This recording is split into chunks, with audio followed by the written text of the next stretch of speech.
ప్రియ పరలోకమందున్న మా తండ్రి, నీ యొక్క ఘనమైన శ్రేష్టమైన నామానికి వందనం తండ్రి.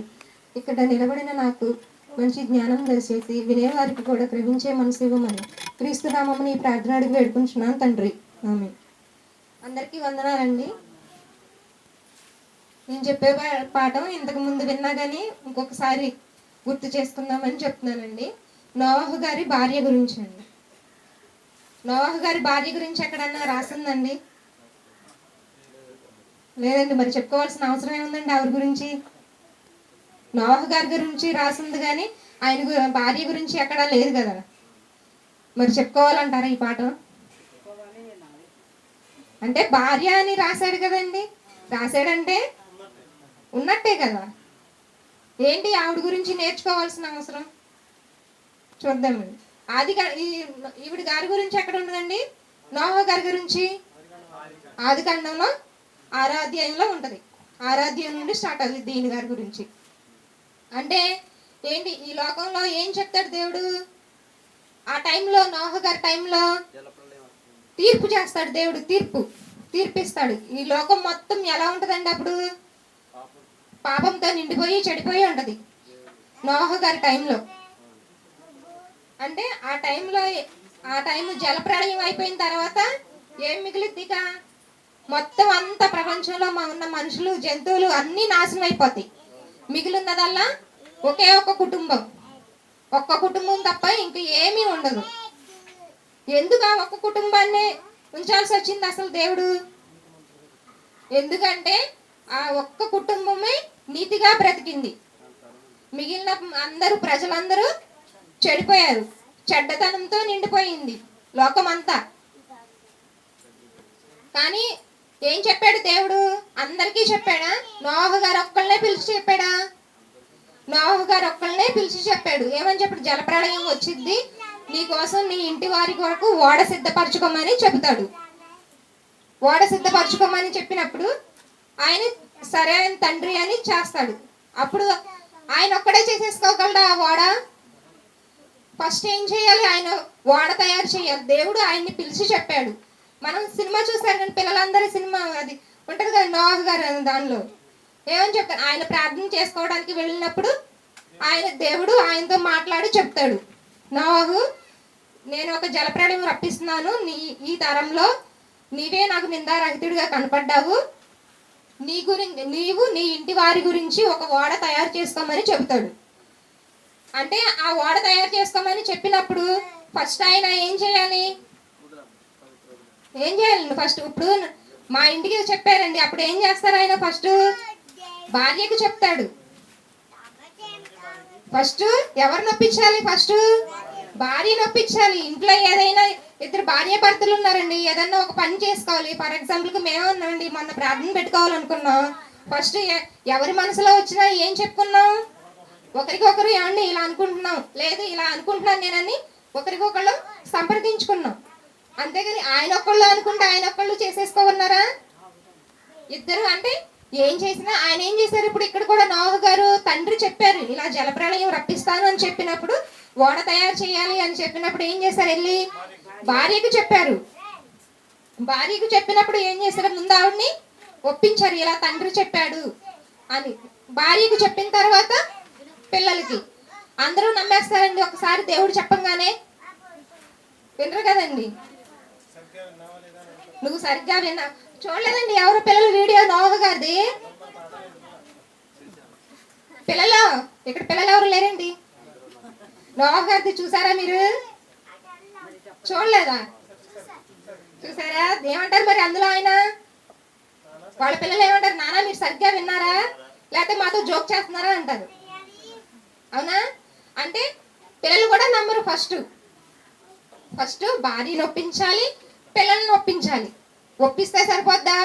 ఓడ తయారు చేయాలి. మళ్ళీ ఓడ దాని గురించి అసలు దేవుడు ఎందుకు తయారు చేసి వాళ్ళనే మాత్రం ఎందుకు ఎంచుకున్నాడు? దేవుడు ఎందుకు మిగిలిన వాళ్ళని వస్తారు అంత టైం ఎందుకు ఇచ్చాడండి? ఓడ తయారు చేయడానికి ఎంత టైం ఇచ్చాడండి?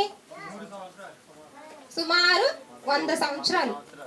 100 సంవత్సరాలు అంత టైం ఇవ్వాల్సిన అవసరం ఏముందండి? దేవుడు ఓడ కలుగు కాక అంటే ఓడ తయారైపోద్ది కదా. దేవుడికి సాధ్యమా కానిదంటూ ఏది ఉందా? ఇవన్నీ నువ్వు తయారు చెయ్యని చెప్పకుండా నువ్వు నీతిమంతుడిగా ఉన్నావు కాబట్టి ఓడ కలుగుగాక అంటే ఓడ కలిగిపోయేది, వీళ్ళు వెంటనే ఎక్కేసేవాళ్ళు, అందరినీ నాశనం చేసేసేవాడు దేవుడు జలప్రళయంతో. కానీ ఎందుకు అంత టైం ఇచ్చాడు? 100 సంవత్సరాలు, సుమారు 100 సంవత్సరాలు ఇచ్చాడు. అంటే నోవహు గారికి ఎప్పుడు చెప్పాడు ఆయన దేవుడు? సుమారు 500 సంవత్సరాలు ఉన్నప్పుడు చెప్పారు ఆయనకి. ఒకసారి చూసుకున్నాడు ఎందుకు వీళ్ళందరికీ అంత టైం ఇవ్వాల్సి వచ్చిందంటే, పేతురు గారు రాసిన మొదటి పత్రిక 3వ అధ్యాయం 9వ వచనం.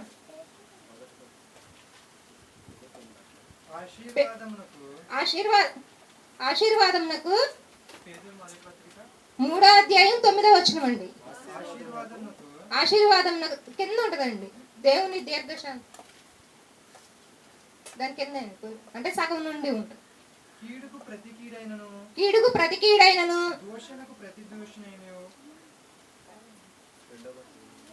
మొదటి పత్రిక పేతురు గారు రాసిన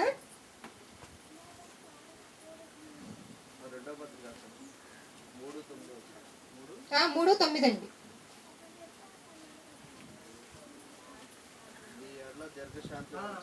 మీ ఎడల దీర్ఘశాంతం కలవాడు. ఎలా ఉన్నాడంటండి దేవుడు మన ఎడల? దీర్ఘశాంతం కలిగి ఉన్నాడంటండి. అందుకనే అంత టైం ఇచ్చాడండి, 100 సంవత్సరాలు ఇచ్చాడండి సుమారు. వీళ్ళు మారతారేమోనని సుమారు 100 సంవత్సరాలు ఇచ్చాడండి. ఇక్కడ ఏంటంటే అక్కడ ఏమని ఉంటుందండి? ఓడ సిద్ధపడుతూ ఉండగా రాసి ఉంటుందండి. అంటే ఏం జరిగింది అక్కడ? ఓడ తయారు చేస్తూ ఉన్నారు, అయిపోలా, పూర్తి అయిపోలా, తయారు చేస్తూ ఉంటే అప్పుడు అక్కడ ఎంత టైం పట్టిందండి ఆయన ఉగ్రత రావడానికి? సుమారు మధ్యలో 100 సంవత్సరాలు టైం ఉంది. అంటే ఈయన ఏం చెప్తున్నారు? ఈ 100 సంవత్సరాలు సువార్త ప్రకటిస్తూనే ఉన్నారు. ఎవరైనా ఏ మాట అయినా ఎన్నిసార్లు చెప్తారండి? సుమారు ఈయన ఎన్నిసార్లు చెప్తున్నారు? 10 సంవత్సరాలు గడిచింది, 20 సంవత్సరాలు గడిచింది, 30 సంవత్సరాలు గడిచింది. ఒకే మాట ఇన్ని సంవత్సరాలు బట్టి జలప్రళయం వచ్చేస్తుంది అని చెప్తుండే ఈయన ఎలా అంటారండి? ఎన్ని సంవత్సరాల నుండి చెప్తున్నావు మాకు ఈ మాట? 10 సంవత్సరాలు కాదు, 20 సంవత్సరాలు కాదు, 30 కాదు, 40 కాదు, ఇన్ని సంవత్సరాలు గడిచిపోయింది, అది జరగట్లేదు, నువ్వు ఒక పిచ్చివాడు అంటారండి. నోవహు గారు నా టైంలో ఎలా చేశారండి? ఆయన్ని చేస్తుంటే, ఓడ తయారు చేస్తుండే ఒక పిచ్చివాడి వల్లే, వెర్రివాడి వల్లే చూశారు. నువ్వు చెప్తున్నావు కానీ జరగట్లేదు, నీ మాట నమ్మకూడదు, నువ్వు ఒక పిచ్చివాడివి. పిచ్చివాడితో ఎవరన్నా మాట్లాడతారండి? ఎవరు మాట్లాడరు. అసలు ఆయన చేసే పని ఏమీ పట్టించుకోరు. కానీ ఇవేమీ పట్టించుకోకుండా ఆయన ఏం చేస్తున్నారు? దేవుడు చెప్పినట్టు ఆయన పని ఆయన చేసుకుంటూనే ఉన్నారు. ఆయన చేయడమే కాకుండా ఆయన భార్య పిల్లలు కూడా అందులో సహాయపడ్డారు. అంటే ఒక కుటుంబం అంతా ఒక వర్క్ మీద ఒక యూనిటీగా ఉండి వాడు దేవుడు చెప్పాడు, దేవుడు చెప్తే ఎప్పటికైనా చేస్తాడని దేవుని మీద నమ్మకంతో ఆ ఓడ సిద్ధం చేస్తానే ఉన్నారు. అంటే ఏంటి? ఇక్కడ భార్యను పిల్లల్ని అందరినీ ఒక తాటిపైకి తీసుకొచ్చారు. కుటుంబం మొత్తాన్ని ఒక లైన్లో నడిపించడం అంటే సాధ్యమేనండి అందరినీ? భార్య అంటే పెద్దవాడు కాబట్టి వింటదండి, భర్తతో సమానం కాబట్టి. పిల్లలు వింటారండి? చిన్నపిల్లలు అంటే కొంచెం పెద్దవాళ్ళేనండి వాళ్ళు. పిల్లలు వింటారండి? కానీ పిల్లలు విన్నారు. అంటే ఆవిడ ఇక్కడ ఎవరి మాట నమ్మిందండి? ఆవిడ దేవుని మాట నమ్మిందా? నోవహు గారి మాట నమ్మిందా? భర్త మాట నమ్మిందండి. భర్త ఎందుకు నమ్మాడు? దేవుడు గొప్పవాడు, చెప్పింది చేస్తాడని దేవుని మాట నమ్మాడు. అంటే దేవుడు మాట నమ్మాడు కాబట్టి, నీతిమంతుడిగా ఉన్నాడు కాబట్టి భార్య అతని భర్త మాట నమ్మింది.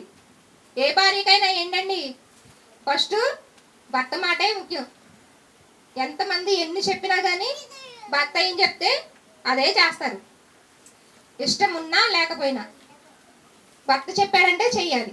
కానీ ఇక్కడ ఈవిడ ఎలా చేసిందండి? ఇష్టపూర్వకంగా చేసింది. ఇక్కడ అంటే దేవుడు ఏం చెప్పాడు? చితిసారక మానుతో తయారు చేయమన్నాడు ఓడ. సరే, దేవుడు చెప్పాడు కదా, ఈ ఓడ తయారు చేస్తున్నారు. ఓడ ఒకటి తయారు చేస్తే సరిపోద్దా? మరి వీళ్ళ కుటుంబానికి ఒక్కటే కాకుండా మొత్తం సమస్త జీవులు వెళ్ళడానికి సిద్ధం చేయమన్నాడు దేవుడు. మళ్ళీ వాళ్ళ ఆహారం. మరి ఈ ఓడ తయారు చేస్తున్నారండి, మరి మధ్యలో వీళ్ళకి ఎలాగా? ఏమి తినకుండా ఏమి చేయకుండా అలాగే చేసేస్తారా? పరగడుపున ఆహారం ఉపవాసం ఉండి చేసేయగలరా? 1 రోజు కాదు, 2 రోజులు కాదు, సుమారు 100 సంవత్సరాలు. ఉండగలరా? ఉండలేరు. ఈయన పిల్లలకి పని చేస్తుంటే ఏం చేయాలి? ఈవిడి ఏదో ఒకటి ఆ టైంలో ఒక గంజనో లేకపోతే రొట్టెలని లేదు అన్నమని ఏదో ఒకటి తయారు చేయాలి. తయారు చేసి ఇంటికాడ తయారు చేసి క్యారేజ్ పట్టుకెళ్ళి మళ్ళీ ఈవిడి కూడా వాళ్ళతో పాటు పని చేస్తుంది. అంటే ఎంత ఓర్పు ఉండదండి? ఎంత ఓర్పు ఉంటే ఈవిడ భర్త పని చేస్తుంటే, పిల్లల పని చేస్తుంటే ఈవిడ మొత్తం వాళ్ళకి కావాల్సిన ఆహారాన్ని ఇంటి వద్ద వండి తీసుకెళ్ళి మళ్ళా పని చేస్తుంది అక్కడ. అంటే ఎంత ఓర్పు ఉంటే అంత 100 సంవత్సరాలు అంటే మాటలు కాదు కదండి. 1 సంవత్సరం 2 సంవత్సరాలు 100 సంవత్సరాలు చేయడం అంటే అసలు అలా కంటిన్యూగా అందరూ అపహాస్యం చేస్తున్నారు. పిచ్చోళ్ళు అన్నా కానీ చేస్తా ఉన్నారంటే ఎంత ఓపిక ఉండాలండి ఆవిడికి. నోవహు గారు చెప్పిన ఒక్క మాట గురించి ఆయన చెప్పిందే వేదంగా చేసింది. మరి యోబు గారి భార్య ఉందండి, ఫర్ ఎగ్జాంపుల్కి. ఆవిడ ఎప్పుడుందండి? అంతా ఆయనకి ఐశ్వర్యము, డబ్బు, ధనము, గొర్రెలు, సంపద అంతా ఉన్నప్పుడు చాలా సంతోషంగా పిల్లలతో ఆనందంగా ఉంది. అవన్నీ ఒక్కొక్కటి దేవుడు తీసేశాడు. అపవాది దేవుని అనుమతితో అపవాది ఒక్కొక్కటి తీసేశాడు. తీసేసినప్పుడు మరి ఆవిడ ఏం చేసిందండి? అలాగే ఉందండి. పర్లేదు లేకపోతే పోయి అందండి. చూసింది. చివరికి ఏమందండి వచ్చి, ఇవన్నీ పోయినాయి కదా, ఎందుకు ఇంకా మనకి, దేవుణ్ణి దూషించి నువ్వు కూడా చనిపోంది. కానీ ఆ టైప్ కాదండి. ఇప్పుడు యోబు గారి భార్య గురించి ఎందుకు అలా మాట్లాడుకుంటున్నావు? నోవహు గారి భార్య గురించి ఎందుకు అలా చెప్తున్నావు? ఇక్కడ ఈవిడ గారి గురించి ప్రత్యేకంగా నోవహు గారి భార్య ఈమె అని ఈవిడ పేరు రాయలేదండి. కంటికి కనిపించలేదు.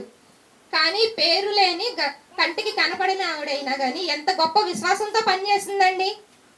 దేవుడు చెప్పాడు, నా భర్త చేస్తున్నాడు, దేవుడు చెప్పాడంటే ఖచ్చితంగా చేస్తాడని అన్న ఒకే ఒక్క నమ్మకంతో, భర్త మీద ఉన్న నమ్మకం, గౌరవంతో ఆవిడ అలా ఆయన చెప్పినట్టు 100 సంవత్సరాలు పనిచేస్తూనే ఉందండి. పిల్లల్ని చూసుకుంటా, పిల్లలతో కలిసి. సరే అండి, ఇప్పుడు ఈ నోవహు భార్య గుంపులో ఎంతమంది ఉన్నారండి? 8 మంది భార్యతో. అంటూ ప్రత్యేకంగా ఆవిడకంటూ వేరొక స్థానం ఇచ్చారండి. నోవహు గారు అని మనకి సపరేట్గా ఇక్కడ చెప్తున్నామండి. కానీ ఆయన భార్య పేరు ఏమీ చెప్పట్లేదు కండి ఇక్కడ. అంటే ఆ 7గురితో గుంపులో కలిపేశారు ఆవిడ్ని. పిల్లలతో కలిపి, కోడలతో కలిపేశారు. ఆవిడ పేరు ప్రత్యేకంగా రాయలేదు. అంటే ఆయన చెప్పారు, గుంపులో కలిపేసినా కానీ ఆవిడ దేవుడు చెప్పాడండి. చెప్పాడంటే చెప్పాడా? జంతువులు కూడా వస్తాయండి. జంతువులు ఎలా వస్తాయండి? అది జతలుగా జతలుగా ఎలా వస్తాయండి? ప్రత్యేకంగా జతలే. అసలు అదే రావాలని ఏంటి? అది కాక అందులో జంతువులు అంటే ఎన్ని ఉంటాయండి? చిన్న కుందేళ్ళు అయితే పెంచుకుంటాం, చక్కగా దగ్గర తీసేసుకుని రమ్మ అని చేతిలోకి ఎత్తేసుకుంటాం. మరి క్రూర మృగాలు ఉన్నాయి కదండి, వాటిల్లో జంతువులు కూడా వస్తాయండి. అది జతలుగా. అంటే వస్తాయి అంటే మరి వాటిని చూసి భయపడి పారిపోయింది ఆవిడ. భర్తకు సహాయంగా ఉంది, చేసింది పనంతా. దేవుడు చెప్పాడంటే వస్తాయి. వచ్చినాయా రాలేదండి? మనం చూస్తాం కానీ చాలా సార్లు చూసాం పాట. వచ్చినాయా అన్ని జతలుగా వస్తాయి. క్రూర మృగాలు కూడా వస్తాయి. దాంట్లో ఏమని చెప్తాడండి వాటిని? మీరు నా కోసం రాగలరా ప్లీజ్ అని ఏం చేస్తాడు ఆయన? రిక్వెస్ట్ చేస్తాడు వాటిని. అవి వెళ్ళిపోతాయి. అంటే అంత క్రూర మృగాలు కూడా దేవుడు చెప్పినట్టు మాట వింటున్నాయి. ఆయన చెప్పినట్టుగా దేవుని మాట ప్రకారం వింటున్నాయి. మరి ఇంత గొప్పతనంగా బతికిన ఆవిడ గొప్పదా? మనం గొప్పవాళ్ళం అంటండి. మనం ఉన్నామండి. నేనే ఉన్నా. ఆయన ఏదో చెప్పారు, ఎందుకు ఏంటి అని అడుగుతానా లేదా ఏదైనా చేసేస్తానా? అడుగుతామండి. మరి మనకంటే ఆవిడ గొప్పదా, మనం గొప్పవాళ్ళమా? ఆవిడే గొప్పదండి. మరి అంత గొప్ప విశ్వాసంతో 100 సంవత్సరాలు పని చేయడం అంటే మాటలు కాదు కదండి. అసలు 100 సంవత్సరాలు అంటే ఒకే పని. ఇంటికాడ వండుకుని చేసుకుని, అసలు ఈ రోజుల్లో అయితే వండుకుని చేసుకుని వెళ్ళే అవసరం ఎవ్వరికి, దాదాపు చాలా మందికి 90% లేదండి. వెళ్ళే వాళ్ళు ఉన్నారు, వెళ్ళట్లేదని కాదు, ఉన్నారు. చేసుకుని వెళ్ళే వాళ్ళు ఉన్నారు. అంటే అంత కష్టమైన పనులు లేదు. ఓడ తయారు చేయడం అంటే వాళ్ళే అడవిలోకి వెళ్ళాలి, వాళ్ళే రాను నరికి తీసుకొచ్చుకోవాలి, చెక్కలు మోయాలి, మోసి తీసుకొచ్చి దాన్ని కొలతల ప్రకారం, కొలతలు కూడా ఎడబెడ చేయడానికి లేదు. దేవుడు చెప్పేశాడు, ఈ కొలత ప్రకారం చెయ్యాలి, ఇలాగే చెయ్యాలి, ఇది ఇక్కడ ఉండాలి. ఇల్లు కట్టుకుంటున్నామండి, మనం ఇల్లు కట్టుకుంటున్నామంటే ఎడాపెడ కట్టేసుకుంటామా? కొలతల ప్రకారం కట్టుకుంటాం. అలాగే ఓడ కూడా దేవుడు చెప్పాడు, ఈ కొలత ప్రకారమే మీరు చెయ్యాలి, ఇలా ఎడాపెడ మీకు ఇష్టం వచ్చినట్టు చేయడం లేదు. ఏ మానుతో చెయ్యాలో కూడా అది కూడా దేవుడే చెప్పాడు. మన ఇష్ట ప్రకారం మీ ఇష్ట ప్రకారం చేయడానికి లేదు అని ప్రతిదీ పర్ఫెక్ట్ గా దేవుడు ముందే ప్లానింగ్ ఇచ్చేసాడు వాళ్ళకి, ఇలా చెయ్యాలి ఇలా చెయ్యాలని. మరి నోహు గారికి అలాంటి భార్య ఆవిడ దొరకడం అదృష్టమా? నోహు గారికి అలాంటి భార్య దొరకడం అదృష్టమా? ఒకరికొకరు ఇద్దరు అలా దొరకడం, ఆయన చెప్పినట్టు మాట వినడం ఈవిడ ఎంత గొప్ప ఆవిడ. ఈయన చెప్పిన దానికి ప్రతిదీ సరే అని చేయడము ఆవిడ గొప్పతనం. అంటే ఎంత ప్రాధాన్యత లేకపోతే భార్యకు అంత ఒకే, అంటే ఇప్పుడు ఇది ప్రాజెక్ట్ లెక్కే కదండి, ఒక పని చేయడము 100 సంవత్సరాలంటే మాటలు కదా. అంత పనిని ఒకే ప్రాజెక్ట్ ని అన్ని సంవత్సరాలు చేయడం అంటే చాలా గొప్ప. అసలు శారమ్మ గారు ఉన్నారండి, దేవుడు చెప్పాడు నీకు ముసలితనంలో పిల్లలు పుడతారని. ఏం చేసిందండి ఆవిడ? ఫస్ట్ నవ్విందండి. అంటే వాళ్ళని అంత గొప్ప వాళ్ళని కాదండి, కానీ నవ్విద్ది ఫస్ట్. అంటే ఏళ్ళు నువ్వు నవ్వావంటే నేను నవ్వలేదని బొంకిద్ది. కనీసం ఈవిడ అలా కూడా చేసినట్టు మనకు చెప్తున్నారండి. అసలు ఏమీ చెప్పట్లేదండి. 7 అని గుంపులో కలిపేశారండి ఆవిడని. ఆవిడ చేసినట్టుగా కనీసం ఈవిడ నవ్వడం కానీ ఇది సాధ్యమేనా, అయ్యే పనేనని కూడా అన్న మాట కూడా లేదండి ఇక్కడ ఆవిడ గారి గురించి. నమ్మకం అండి, అంటే చెప్పాడు దేవుడు, చెప్తే జరిగిస్తాడు అన్న అంతకు అలా ఆవిడ చేసిందండి. ఇక భర్త నోహు గారు అయిపోయారు, భార్య గారు అయిపోయారు. మరి కొడుకులండి, 3 కొడుకులు అంటే తండ్రి తల్లి చెప్పారు కాబట్టి చేస్తారు. మరి కోడళ్ళకి ఏంటండి అవసరం? ఎక్కడి నుండో వస్తారు వాళ్ళు. మరి వీళ్ళు చెప్పినట్టు చేయాల్సిన అవసరం వాళ్ళకు ఉందండి? లేదు. 3 ఒకే ఇంట్లో నుండి వస్తారండి, పోనీ వేరుగా వస్తారు. కోడళ్ళు అనేవాళ్ళే ఏ ఇంట్లో అయినా వేరుగా వస్తారు. ఒకేలాగా ఉంటారండి? ఒకేలాగా ఉండరు. కానీ 3 కొడుకులు 3 కోడళ్ళు అత్తమామ నడిచిన బాటలోనే నడిచారండి. అత్తమామ ఏ పని చేస్తే ఆ పనిలోనే. ఈ ప్రాజెక్ట్ చేయమని చెప్పాడు దేవుడు, ఓడ తయారు చేయమని చెప్పాడు, చెయ్యాలి అంటే అత్త ఏ పని చేస్తే ఆ పనితోనే కూడా 3 వెళ్ళిపోయారండి. వెళ్ళిపోయి చేశారు. ఈ అత్త కోడల గురించి చూసుకుంటే మనకు ఒక గ్రంథమే రాశాడండి దేవుడు, రూతు గారి గ్రంథం అండి. దాంట్లో 2 కోడళ్ళు ఉంటారండి, ఓర్ప రూతు గారు. ఓర్ప ఏమవుద్దండి? ఓర్వలేంది ఓర్పు లేనిది, ఓర్వలేంది ఓర్పు లేనిది ఓర్ప. ఎందుకండి? అత్తగారు చెప్తేనే వెళ్ళింది. మరి అత్తగారు చెప్పిందిగా చేసింది, ఇద్దరికీ చెప్పింది, నువ్వు వెళ్ళిపోమ్మా, వెళ్ళిపోయి మీరు మీ భర్తల్ని ఎవరో ఒకరిని చేసుకుని సంతోషంగా ఉండండి అని చెప్పింది. మంచిదేగండి. ఇప్పుడు అత్తగారు చెప్పిన మాటేగా ఆవిడ ప్రవర్తించింది. మరి ఈవిడేంటండి, ఎలా తప్పయింది? ఆలోచన లేదండి, చెప్పినట్టే చేసింది. కానీ చెప్పారు కదా అని మరి రూతు గారు వెళ్ళిపోయారండి? వెళ్ళలేదు. రూతు గారు వెళ్ళలేదు కాబట్టే ఆవిడ మీద ఒక గ్రంథమే రాయించాడు దేవుడు. ఈవిడ వెళ్ళిపోయింది కాబట్టి ఎందుకు ఇలా లేదు అంటే, ఈవిడ కూడా ఉన్నట్టయితే ఏమో దేవుడు ఈవిడ గారి గురించి కూడా రాయించేవాడేమో. ఒకవేళ చెప్పింది మంచి, ఆవిడ చెప్పిందనే చేసింది ఈవిడి. కానీ ఈవిడ పరిస్థితి ఏంటని ఆలోచించాల. అలా వెళ్ళిపోవడం వల్ల ఈవిడి బైబిల్ గ్రంథంలోనే ఒక పేరు, ఒక పుస్తకం కింద ఈవిడ ఉంటే అసలు పుస్తకంలో లేదు కదా, సరికదా ఒక మాట వినని దానికి, ఓర్పు లేని దాని కింద చెప్పుకోవాల్సిన ఇదిగా అయ్యింది ఈవిడి. సరే అండి, ఇక మనం దీంట్లోకి వస్తే కనుక ఎక్కడైనా బైబిల్ మొత్తంలో ఇలా నోహు గారి ఫ్యామిలీ మొత్తం ఒక టీం వర్క్ చేసినట్టు వేరే ఎక్కడైనా ఉందండి? ఫస్ట్ ఆదికాండం నుండి చివరి ప్రకటన గ్రంథం వరకు ఏ ఫ్యామిలీ అయినా మొత్తం దేవుడి పని, ఒకే పని చేసినట్టు ఎక్కడైనా మనకు కనపడిద్దండి? ఎక్కడైనా చూస్తే ఎక్కడా కనపడదండి. ఒక్క నోహు గారి ఫ్యామిలీయే దేవుని పని చేసినట్టుగా ఒకేసారి ఒకే టీం వర్క్ గా ఉండి ఆయన చెప్పింది చేసినట్టుగా కనపడిద్దండి. అందుకే ఆయన ఎలా కనపడ్డాడండి? దేవునికి నీతిమంతుడుగా కనపడ్డాడండి. నీతిమంతుడుగా ఈ ఓడ తయారు చేయమన్నారు కదండి దేవుడు. అప్పుడు వాళ్ళకి పిల్లలు ఏమన్నా పుట్టారండి మధ్యలో? రాయలేదండి మనకి పిల్లలు. కానీ 8 మందే ఎక్కారు. పిల్లలుంటే మరి ఎక్కాలి కదండి వాళ్ళతో పాటు. ఎక్కలేదు. కానీ తర్వాత చెప్తాడు మనకి. ఏంటి వీళ్ళ ముగ్గురు కొడుకులు ఎవరండి? షేము, హము, యపెతు. వీళ్ళ ముగ్గురులో ఒకళ్ళ గురించే చెప్తాడండి. 11వ అధ్యాయం, ఆదికాండం 11వ అధ్యాయం 10వ వచనం. ఒక్క వ్యక్తి గురించే చెప్తాడండి దేవుడు. షేము అండి. షేము ఎవరండి? నోహు గారి అబ్బాయి అండి. ఆయన వంశావళి. షేము 100 ఏండ్లు అంటే ఆయనకి వయసు ఎంత అండి? 100 సంవత్సరాలు. 100 చదవండి. ఎప్పుడంటండి ఈయనకి? జలప్రళయం అయిపోయింది అప్పటికి. గతించిన 2 ఏళ్లకండి. అర్పక్షదును కనినంటండి. 2 సంవత్సరాల తర్వాత అర్పక్షదును అనే కుమారుణ్ణి కన్నాడు.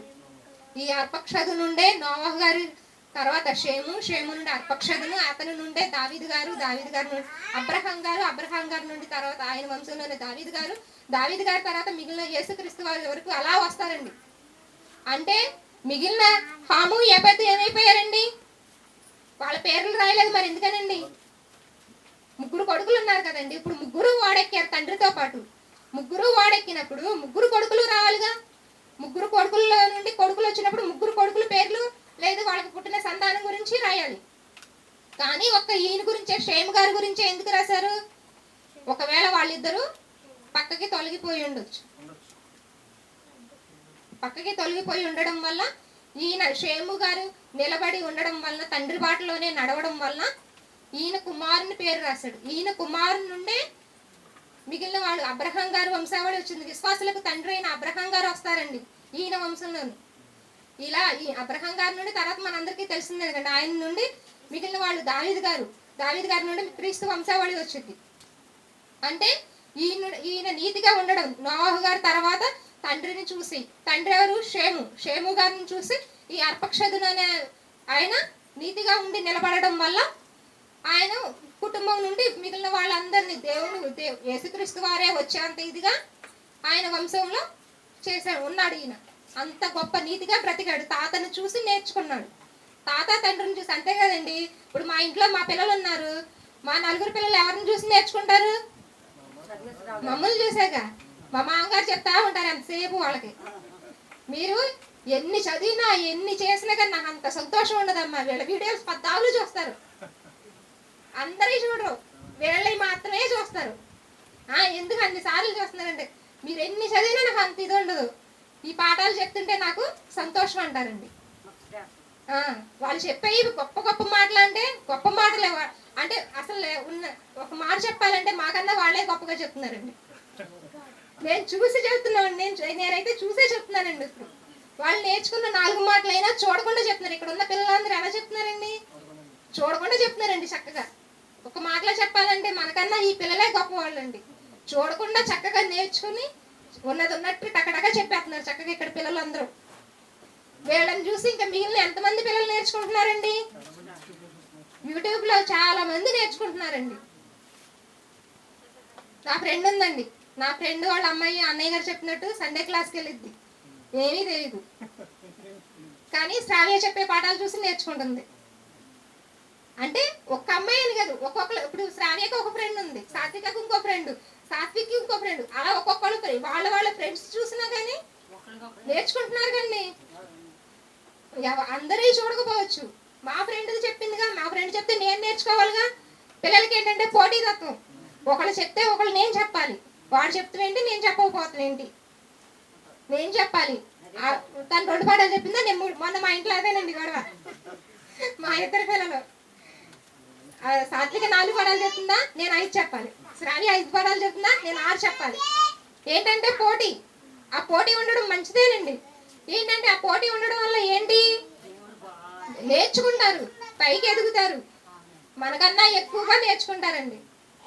మన వయసు వచ్చేసరికి వాళ్ళు మనల్ని మించి ఎక్కువ జ్ఞానం నేర్చుకుంటారండి. ఇప్పుడే వాళ్ళు చెప్పేవి మనకు చాలా వరకు తెలియదండి, కొన్ని కొన్ని అడిగితే తెలియదు. అంత బాగా నేర్చుకుంటున్నారండి వాళ్ళు, అంత బాగా నేర్పిస్తున్నారు అన్నయ్య. దేవుడు ఇచ్చిన జ్ఞానం వాళ్ళకి అంత బాగా నేర్చుకునే అవకాశం వచ్చింది. చిన్నప్పటి నుండి మాకు ఆ అవకాశం లేదండి, అసలు నాకైతే అసలు లేదు. నాకు ఇక్కడికి వచ్చాకే తెలిసింది. ఇక్కడికి వచ్చినా కానీ నేను ఎప్పుడు వెంటనే వచ్చేదాన్ని కాదు, ఎప్పటికో చెప్పగా చెప్పగా చెప్పగా ఎప్పటికో వచ్చా నేను. అంటే నాకన్నా అదృష్టవంతులే ఇక్కడ ఉన్న పిల్లలందరూ అదండి. అంటే ఈ అర్పక్షదుని కుమారుని తన తరంలో నుండి ఆయన నుండి ఒక్కొక్కరిని ఎన్నుకుని దేవుడు యేసుక్రీస్తు వారిని రప్పించాడు. అంత గొప్పగా బతికాడు ఆయన. అంత గొప్పగా బతికాడంటే షేముని ఎంత గొప్పగా పెంచిందండి తల్లి. అంత గొప్పగా పెంచబెట్టగానే ముగ్గురిని పెంచింది. నోవహు గారి భార్య అంత గొప్పగా పెంచినప్పుడు మిగిలిన ఇద్దరు ఎక్కారు ఓడ, కానీ ఈయన పేరు మాత్రమే రాయబడింది. అక్కడ దాని కింద ఉంటుందండి, అర్పక్షదుని నుండి తేరాహు వంశవాడు అబ్రహాం గారిది 26వ వచనంలో ఉంటుందండి. 11:26 నుండి అలా రాసి ఉంటుందండి. తర్వాత అబ్రహాం గారు, లోతు గారు వీళ్ళందరూ ఇలా వస్తారు కదండి, విడిపోతా ఉంటారు కదా, అలా చివరికి యేసుక్రీస్తు వారు వచ్చినట్టుగా రాసి ఉంటుందండి. అంటే అంత బాగా పెంచిందండి. మరి అలాంటి ఓడ తయారు చేసి అంత బాగా పెంచినప్పుడు వీళ్ళకి ఎవరన్నా పిల్లల్ని ఇస్తారండి? మామూలుగా అయితే నోవహు ప్రళయం నుండి వచ్చేసారండి, వచ్చేసాక ఎవరుంటారండి పెళ్లి చేసుకుంటాకి? అప్పుడు ఏమైనా ఉందా? అసలే మొత్తం తుడిచిపెట్టేశాడు దేవుడు. వీళ్ళకి పిల్లలు ఎక్కడి నుండి వస్తారండి? అంటే ఇక్కడ ఏం చేశాడండి దేవుడు? ఆదాం రీప్లేస్ ఎవరికి ఇచ్చాడు? దేవుడు నోవహు గారికి ఇచ్చాడు. ఆదాం నుండి వచ్చిన సంతతే కదా వీళ్ళందరూ. వీళ్ళందరినీ తుడిచేశాడు, మొత్తం అందరినీ తుడిచిపెట్టేసేసి నోవహు గారికి ఇచ్చాడండి. ఎంత గొప్ప స్థానం అండి అది అసలే. ఆయన కుటుంబం నుండి ప్రపంచం మొత్తం మీరు ఫలించి నిండించి అభివృద్ధి పొందండి అని చెప్పడం అంటే అసలు మాటలేనండి. ఫస్ట్ ఆ ఛాన్స్ ఆదాం గారికి ఇచ్చాడండి. ఆదాం గారు హవ్వ గారికి ఇచ్చినప్పుడు వాళ్ళు వాళ్ళ పిల్లల్ని సక్రమంగా చక్కగా పెంచారండి. తర్వాత వాళ్ళ పిల్లలు తప్పిన వాళ్ళందరినీ తుడిచేసి మళ్ళీ ఆ అవకాశం ఈయనకి ఇచ్చారు. వీళ్ళిద్దరికి, నోవహు గారికి, ఆదాం గారు, క్షమించండి, అతని భార్యకు. అంటే ఇక్కడ ఏంటి, పిల్లలు లేరు కానీ ఎక్కడి నుండి వస్తారండి? మరి వీళ్ళకి పెళ్లిళ్ళు చేసుకోవాలండి, వీళ్ళ నుంచే రావాలి. మళ్ళీ ఫస్ట్కి వెళ్ళినట్టు ఆదికాండంలో ఫస్ట్ ఆదాం గారికి ఎలా జరిగిందో మళ్ళా వీళ్ళ నుంచే రావాలి, వీళ్ళ పెళ్లిళ్ళు చేసుకోవాలండి. ఇప్పుడు వీళ్ళకి ఇక్కడ పుట్టారు కదండి ఈయన, ఈ అర్పక్షదు గారు. పిల్లల్ని ఎవరు చూస్తారండి? మామూలుగా అసలే చాలా వరకు సాధ్యమైనంత వరకు తల్లిలే చూసుకుంటారంటండి. తండ్రులు చూస్తారా? తక్కువ చూసుకుంటారు, ఏదో సహాయం చేస్తారు, కుసేపు ఎత్తుకుంటారు, వదిలేసి వెళ్ళిపోతారు. ఎక్కువగా పిల్లలకి ఒంట్లో పోకపోతే రేత్రంతా తల్లే ఉండదు, ఆ రాత్రి అంతా తల్లికి జాగారమే. వాళ్ళు ఎప్పుడు పడుకుంటారో తెలియదు, ఎప్పుడు లేస్తారో ఎప్పుడు ఏడతారో తెలియదు. పెద్దవాళ్ళైనా అంతే, ఎంత చిన్న పిల్లలైనా పెద్ద పిల్లలైనా కానీ తల్లే చూసుకుంటది. అటువంటి అంత గొప్పవాడి అంత వీళ్ళకి మరి మామూలుగా ఉన్నప్పుడు బాగానే ఉంటారండి. ఒకవేళ వీళ్ళకి ఏదైనా బాగోనప్పుడు ఎవరు చూసుకున్నారండి? మరి ఇక్కడ ఆవిడే చూసుకుంది కదా. మరి అంటే బయట పని చేస్తా, ఇంట్లో పని చేస్తా, మళ్ళీ పిల్లల్ని చూడడము, మళ్ళీ రాత్రంతా ఏమన్నా ఇది వస్తే మళ్ళీ అప్పుడు చేయడము, వచ్చేవాడికి మళ్ళీ ఆహారం సిద్ధపరచడం, ఎంత కష్టమండి.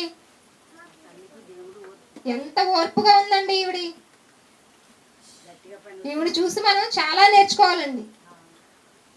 ఈ పాఠం రాసుకుంటుంటే నాకు అనిపించింది చాలా నేర్చుకోవాలి అసలు. ఈవిడి రేపు మనం ఒకవేళ పరదైసులో ఉంటే ఆవిడ ఎక్కడో ఉంటుందండి,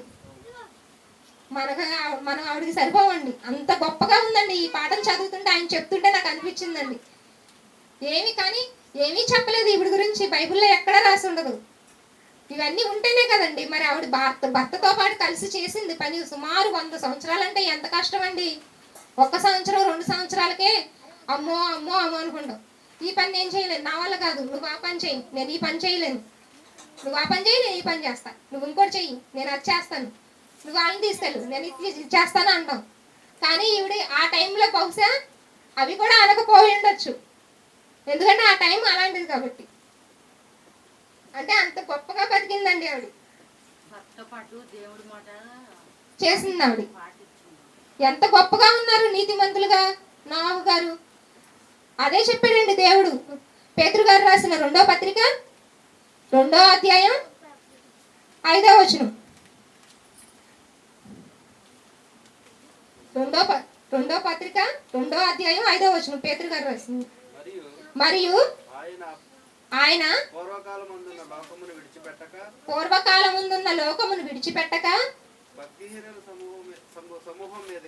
భక్తిహీనుల సమూహం మీదకి జలప్రళయం రప్పించినప్పుడు ఏం చేశారండి? ఇక్కడ ఈయన నీతిని ప్రకటిస్తానే ఉన్నారు. నోవాహును ఇదిగోనండి, ఇక్కడ మరి 7 అన్నారు కానీ సపరేట్ గా ఆవిడ అని భార్య అని పేరు కానీ ఏమీ చెప్పలేదండి. పిల్లలను కోడళ్ళతో పాటు మరి 7 అని కలిపేశారండి. అంటే ఒక సపరేట్ గుర్తింపు. చాలా మంది అంటారు నాకేం గుర్తింపు ఉంది, ఇంట్లో ఉన్నాను ఏదో అంటారండి. కొన్ని విషయాల్లో ఒక్కొక్కసారి నేను అలాగే అంటారండి. ఏముంది నాకు ఏమన్నా ఉందా ఏంటి అందరితో పాటు నేను అంటారండి. ఎవడికే లేదు కదండి. మరి ఈ మాట నాకు అదే అనిపించిందండి. నీ పాటను రాసుకుంటుండే అంత గొప్పగా ఉన్న ఆవిడకే లేనప్పుడు మనం ఏ పాటి వారు అండి? ఆవిడ ముందు అంత గొప్పగా బతికిందండి ఆవిడ. అంత గొప్పగా బతికింది. షేము నిలబడ్డాడు. కలిసి అందరూ టీం వర్క్ గా ఒక చక్కగా వాడు చెప్పింది చెప్పినట్టుగా దేవుడు చెప్పింది చెప్పినట్టు చేశారు. చుట్టూ ప్రపంచం చెడిపోయిందండి. ప్రజలు చెడిపోయారు. లోకం అంతా పాపంతో నిండిపోయింది. కానీ నోహు గారు ఒక్కడే నీతిమంతుడుగా ఉండి తన కుటుంబాన్ని రక్షించుకున్నాడు. ఆయన, తన భార్య, తన పిల్లలు ఎవరి దాకా వద్దు, ఫస్ట్ నేను నా కుటుంబాన్ని రక్షించుకుంటే చాలు అనుకున్నాడండి. ఫస్ట్ ఆయన తాను, తన భార్య, తన పిల్లల్ని రక్షించుకున్నాడు. చెప్పాడు. ఫస్ట్ చెప్పింది భార్యకి, తర్వాత పిల్లలకి, కోడళ్ళకి, అందరికీ చెప్పాక మొత్తం అంతా ప్రకటించాడు. కానీ ఎవ్వరూ వినలా మాట. ఎవ్వరు వినలేదు, ఎవ్వరూ రాలా. వచ్చింది ఎవరు చివరికి? వాళ్ళ కుటుంబమే ఎక్కింది చివరికి. రక్షింపబడింది వాళ్ళే చివరికి. ఆయన ఎంత కష్టపడ్డారండి నోహు గారు కానీ, ఆయన భార్య కానీ, ఆయన కుటుంబం. వాళ్ళ కష్టం ఇప్పుడు కనిపించిద్దండి మనకి? కనపడదు కదండి మనకి. ఓడ తయారు చేశారండి. ఓడ ఉందా? ఓడ లేదు, కలిసిపోయింది భూమిలో. వాళ్ళ కష్టం కలిసిపోయింది. కానీ ఆయన విశ్వాసం కనపడుతుందండి మనకి. ఆయన విశ్వాసం లేనిదే ఇప్పుడు మనందరం ఉన్నామా? లేం కదా. మనం అందరం ఎలా వచ్చాము? ఆయన నుండే వచ్చాం కదా. అంటే కనిపించని దేవుణ్ణి నమ్మాడు. దేవుడు చెప్పాడు చేస్తాడు అన్న మాట నమ్మాడు ఆ రోజుల్లో. అంత విశ్వాసం. కనపడని దేవుణ్ణి నమ్మి, రుజువుగా నమ్మి చేశాడు పని. యేసుక్రీస్తు గారు చెప్తారండి ఒక మాట, కనిపించి నమ్మిన దానికన్నా కనపడకుండా నమ్మిన దాని యందు విశ్వాసం ఉంచిన వాళ్ళు మరీ ధన్యులు అని చెప్తారండి ఆయన. ఈయన ఎలా ఉంచారండి విశ్వాసం? కనపడలేదు కండి. జలప్రయాణం వచ్చిందని ఈయనకి కనపడిందా? రాకముందే నమ్మారు. ఈయన దేవుడు చెప్పాడు చేస్తాడు, వచ్చిద్ది ఖచ్చితంగా. ఏదో ఒక టైంలో వచ్చిద్ది. రేపో మాపో వచ్చిద్ది అంటే సరే వచ్చేసిద్ది కదా అనుకుంటాం. రేపో మాపో కాదండి.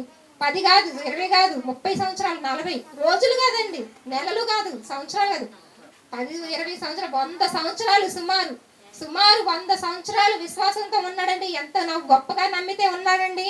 ఆయన్ని బట్టి ఆయన భార్య పిల్లలు ఎంత గొప్పగా ఉంటే పని చేశారండి. ఓడ తయారు చేశారు. అంత పెద్ద ఓడను తయారు చేయడం అంటే మాటలండి. చాలా కష్టంతో కూడిన పని అది. చేయలేమండి సామాన్యంగా. ఎంతో ఓర్పు ఉంటేనే కానీ చెయ్యగలం. ఆయనకి అంత సహాయంగా నిలిచింది ఆవిడ. అంత గొప్ప ఆవిడండి ఆవిడ. విశ్వాసుల వీరుల జాబితాలో ఉంటారండి నోవాహు గారు. మనందరికీ తెలుసు కదా, 11వ అధ్యాయంలో ఉంటది. అంటే అంత ఆయన ఎవరు? నీతికి వారసుడైపోయాడండి. నీతికే అబ్రహాం గారండి విశ్వాసులకు తండ్రి. అటువంటి ఆయనకే నీతికి వారసుడి కింద నిలబడ్డాడండి ఆయన. అంత గొప్ప వాని భార్య ఆయనకు భార్యగా ఉండి ఏమాత్రం ఆయనకి తీసిపోకుండా ఆయనకి అంత గొప్ప సహాయంగా చేసిందండి. అవ్వమ్మ గారిని ఎందుకు చేశాడండి దేవుడు? ఆదాం గారికి సహాయంగా చేయడానికేగా. అంత సహాయం చేసిందండి నోవాహు గారికి ఆవిడ. అంత గొప్పగా ఉండి ఏమిటి లోకం ఎలా ఉందండి? అప్పుడు ఎలా ఉందో ఇప్పుడు అలాగే ఉంది. అప్పుడు ఏమైనా మారిందండి లోకం? అప్పుడు కూడా ప్రపంచం అంతా పాపంతో నిండిపోయి ఉంది, చెడ్డగా మారిపోయింది. ఇప్పుడు ఎలా ఉందండి? దాదాపుగా అట్లాగే ఉందండి ఇప్పుడు కూడా. అప్పుడైతే మనం చూడలేదండి. కానీ మనం చదువుతున్నాం కండి, తెలుసుకుంటున్నాంగా, పాటల రోజున ఏదో ఒక విధంగా తెలుసుకుంటున్నాం. ఇలా ఉందా అమ్మో ప్రపంచం అని, ఉండేదా అన్నప్పుడు. కానీ ఇప్పుడు ఎలా ఉందండి? ఇప్పుడు అలాగే ఉంది. అప్పుడు ఎలా ఉందో ఇప్పుడు అలాగే ఉంది. అప్పుడు మారలేదు, ఇప్పుడు మారలేదు. చెప్తున్నానండి, ఎవరన్నా మారుతున్నారా? చెప్పుకో, నీ పని నువ్వు చేసుకో, నా పని నేను చేసుకుంటాను అంటున్నాను. ఎవ్వరూ రారండి. పలానా వాళ్ళ ఇంటికాడ ప్రార్థన ఉంది రండి అంటే ఎవ్వరూ రారు. పలానా వాళ్ళ ఇంటికాడ పేరెంట్ అని వెళ్దాం రండి అంటే వచ్చేస్తారండి. పేరెంట్ అనుకున్నంత ఇంట్రెస్ట్ ప్రార్థన మీద లేదండి జనాలకి. ప్రార్థన ఎక్కువండి, పేరెంట్ ఎక్కువండి. ప్రార్థనే ఎక్కువండి, కానీ తెలియటం లేదండి. పేరెంట్ ఏముందండి, మహా అంటే తప్పు కాదండి, పేరెంటానికి వెళ్ళాలి, తప్పు అంటలేదండి. కానీ దానికన్నా ముఖ్యం ఇదేనండి. తెలియట్లేదండి, చెప్పినా కానీ ఎందుకులే అంటారండి. ఏమీ లేదు, రాలేదు, ఏదో చిన్న కారణం అని చెప్తారండి. వచ్చినా రాకపోయినా ఇక్కడ ఏం చేశారండి, నోహు గారు ఓడ కట్టారు, చెప్పేశారు రండి రండి అని పిలిచారండి.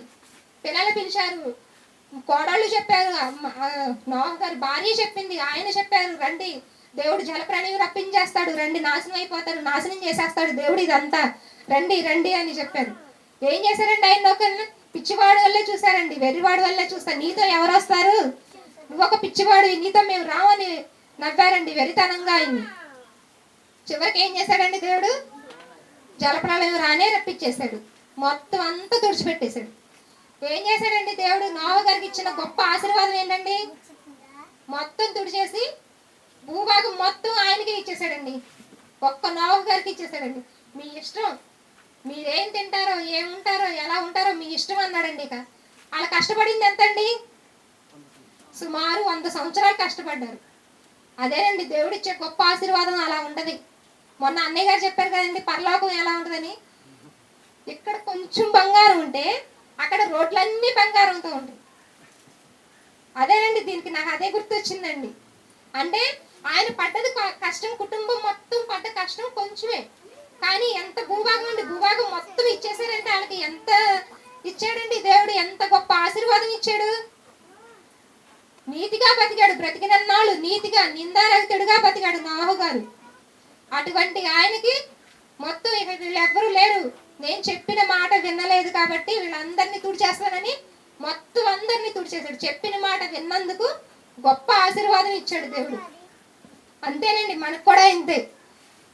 మనం చిన్న పనే అనుకుంటాం, కానీ మనం ఇంత చేసినా కానీ దేవుని దృష్టిలో చాలా గొప్ప అంటండి అది. అటువంటి గొప్ప స్థానంలో గొప్ప పనులు చేసేవాళ్ళు, అంటే మనకు గొప్ప పనులు కాకపోవచ్చు, దేవుడికి గొప్ప అంటండి అది, చాలా గొప్ప అంట దేవుడికి. మన ఏముంది, చిన్న పనేగా, ఏముందిలే, ఈ పని పెద్ద ఇదే ఏంటి అనుకుంటాం, కానీ ఆయనకి చాలా గొప్ప పని అంటండి అది. ఏ చిన్న పని చేసినా కానీ మనం దేవునికి గొప్పగా ఉంటుందంట అది. దేవుని పని చేస్తే దేవునికి ఇష్టలుగా ఉండాలండి. ఇక్కడ నోహు గారి భార్య అలాగే ఉందండి, అంత గొప్పగా ఉండి పిల్లల్ని అంత బాగా పెంచి, దేవుడు చెప్పాడని భర్త చెప్తే భర్తతో పాటు కూడా వెళ్ళి ఆయనతో పాటు చేసి 100 సంవత్సరాలు పనిచేసిందండి ఆయనతో పాటు. ఈ గొప్పదనం ఒక్క నోహు గారినే కదండి.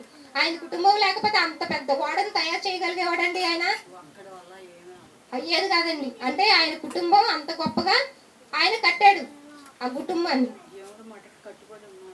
కుటుంబం మొత్తం దేవుని మాటకి కట్టుబడి ఉండి ఆయన చెప్పినట్టు చేశారు. అందరికీ అర్థమైంది అనుకుంటున్నానండి. తండ్రి, నువ్వు ఇచ్చిన జ్ఞానం బట్టి కొన్ని మాటలు చెప్పాను తండ్రి, ప్రతి ఒక్కరికి అర్థమైంది అనుకుంటున్నాను తండ్రి. ఒక సారమ్మ వలె, యోబు గారి భార్య వలె కాకుండా మేము నువ్వు మెచ్చదగిన ప్రతి ఇల్లాలుగా ఉండి ప్రతి ఒక్కరూ మా పిల్లల్ని నీ యొక్క జ్ఞానంలో పెంచి వారు ఇంకా నీకు సంతోషపెట్టి నువ్వు ఉన్న నిత్య రాజ్యానికి ఇక్కడున్న ప్రతి ఒక్కరూ నేను చేరువయ్యే భాగ్యం ఇక్కడున్న అందరికీ దయచేయమని క్రీస్తునామం నీ ప్రార్థన అడిగి వేడుకుంటున్నాను తండ్రి.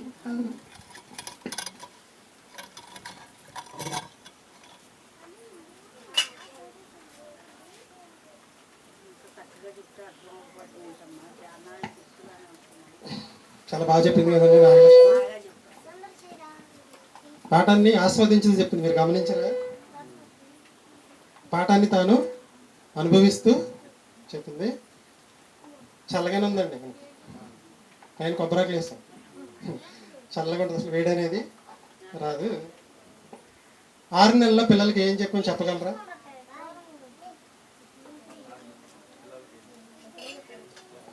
ఆది కాండాన్ని గ్రంథాన్ని విభజిస్తే 4 భాగాలు వచ్చింది. సృష్టి పతనం, జలప్రలయం, జాతుల విభజన. ఇంకో భాగం చూసుకుంటే అబ్రహాం, ఇస్సాకు, యాకోబు, యేసు. మనం ఏం నేర్పించే పిల్లలకి 6 నెలల్లో? సృష్టి గురించి నేర్పించాం. మనకు ఒక ఐడియా ఉండాలి మనం ఎవరికైనా చెప్పాలని. మొదటి 6 నెలల్లో బైబిల్లో మొత్తం ఆది కాండంలో 8 భాగాలు. 4 8 ఆది కాండం 2 భాగాలు చేస్తే ఒక్కొక్క భాగంలో 4 వచ్చినాయి. మొదటి 4లో ఒక భాగాన్ని 6 నెలలు నేర్పించాం. రెండో భాగాన్ని సృష్టి పతనం. మీరు బుక్ రాస్తారు కదా, హెడ్డింగ్ ఏం పెట్టుకుంటారు? సృష్టి అని పెట్టుకోండి, తర్వాత సృష్టి పతనం అని పెట్టుకుంటారు. కానీ నేను సృష్టి మీ ఇష్టం, ఏదైనా పెట్టుకోండి, ఓకేనా? కొత్త నిబంధనలో ప్రేమ గురించి ఎక్కువ సార్లు చెప్పిన వ్యక్తి ఎవరైనా చెప్పగలరా? చెప్పండి, తక్కువ ఏమో అవదు, ఇక్కడ ఎవరేమంటారు? కొత్త నిబంధన గ్రంథం 29 పుస్తకాలలో ప్రేమ గురించి ఎక్కువగా మాట్లాడిన వ్యక్తి యేసుక్రీస్తా, పౌలా, లేదా పేతురా, యోదానా, పౌలు గారా, యేసుక్రీస్తా?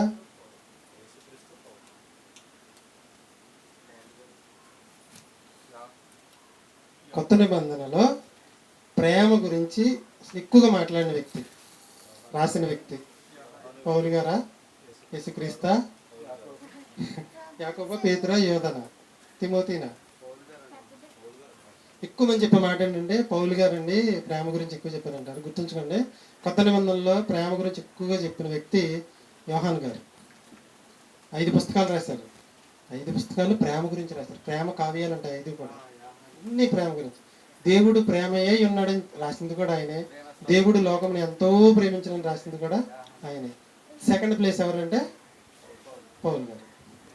సాయంకాలం అందరికీ ప్రార్థన ఉందండి, కంటిన్యూస్గా పెట్టేస్తున్నాం, ఏమనుకోవద్దు.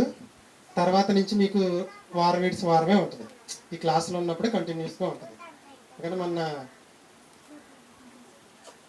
జరిగింది ఆది కాండం విభజన, మొదటి అధ్యాయం మొదటి వచనం అయిపోయింది. ఇప్పుడు యోబు గ్రంథం పరిచయం, యోబు గ్రంథ విభజన 1 వచ్చిన తర్వాత చూద్దాం. అవదు, 3 భాగాలు అవదు. నోట్స్ బుక్ తెచ్చుకోండి, చాలా బాగుంటుంది పాఠం. తర్వాత 2 భాగాలు ఏంటంటే పరమగీతం, గ్రంథ పరిచయం, గ్రంథ విభజన, మొదటి వచనం. అతి పరిశుద్ధ గ్రంథం అంటది. మన మధ్యలో హరిబాబుకు పావుగంట చెప్తాడు, ముగించేసుకుని వెళ్ళిపోతాం.